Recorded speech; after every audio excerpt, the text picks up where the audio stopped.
এক অলৌকিক ঘটনা সাক্ষী রইল শহর বর্ধমান। পুজোর আগে মায়ের আগমন, বিশ্বাস ভক্তদের। আর মাত্র কয়েকদিন এরপর মা আসছেন।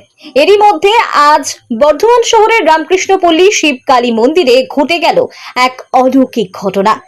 এই অলৌকিক ঘটনা দেখতে মন্দিরে ভিড় জমায় ভক্তরা। মন্দিরের পুরোহিত সূর্যকান্ত ভট্টাচার্য বলেন, প্রতিদিনের মতো আজ সকালেও মন্দিরে মা কালীর পুজো চলাকালীন আরতি শেষে হঠাৎ দেখেন মন্দিরের ভিতরে আলতা পরা ছোট ছোট পায়ের ছাপ।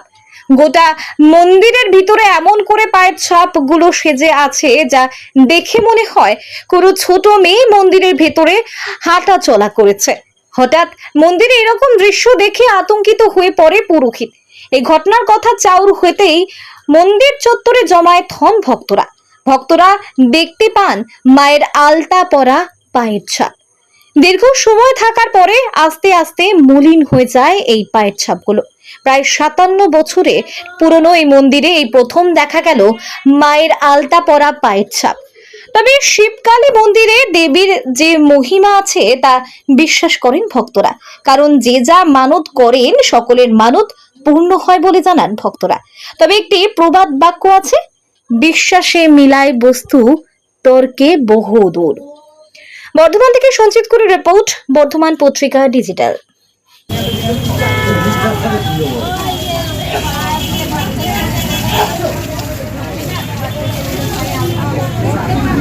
সকালে এসে মায়ের পুজোর আয়োজন করে মায়ের পুজো শুরু করি।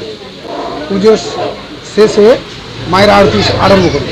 মায়ের আরতি শেষ হয়েছে আর মাকে যে মুহূর্তে আমি প্রণাম করছি সেই মুহূর্তে দেখা যাচ্ছে মায়ের চারিদিকে মা যেন চারিদিকে এই মন্দিরের মধ্যে নৃত্য করেছেন, মানে চারিদিকে মায়ের পায়ের ছাপ।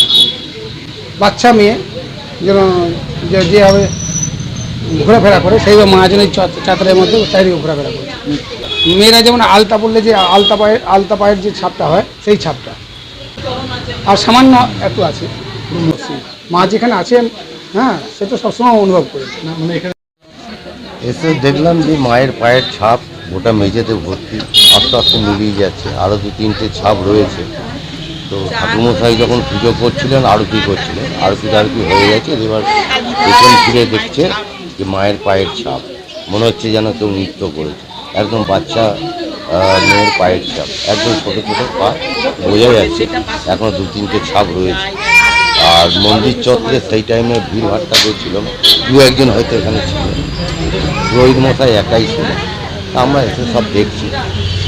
আর আগামীকাল কি আজকে রাতেই তো মহালয়, মনে হচ্ছে যেন মায়ের আবির্ভাব ঘটেছে মহালয়ার দিন। মা যে আছেন সেটা জানান দিয়ে গেল। আর পুরোহিত মশাই যে পুজো করে খুব নিষ্ঠার সাথে পুজোটা করে। আমরা তাড়াতাড়ি ছুটে আমাদের পিছনে কাছেই বাড়ি, তো এসে দেখলাম এখন তো এইদিকে পাগুলো অনেক আবছা হয়ে গেছে, তখন এইদিকে আরও অনেক ছিল। তো এসে ওই যে দেখছি মায়ের চরণ চিহ্ন। কতগুলো ছিল এটা? ওটা এই দিকটায় প্রায় তাও আরও 7-8টা 10টা মতো ছিল। না, এই প্রথম দেখছি। মনে হচ্ছে পুজোর মুখে মা। হ্যাঁ, অবশ্যই মা আমাদের খুবই জাগ্রত।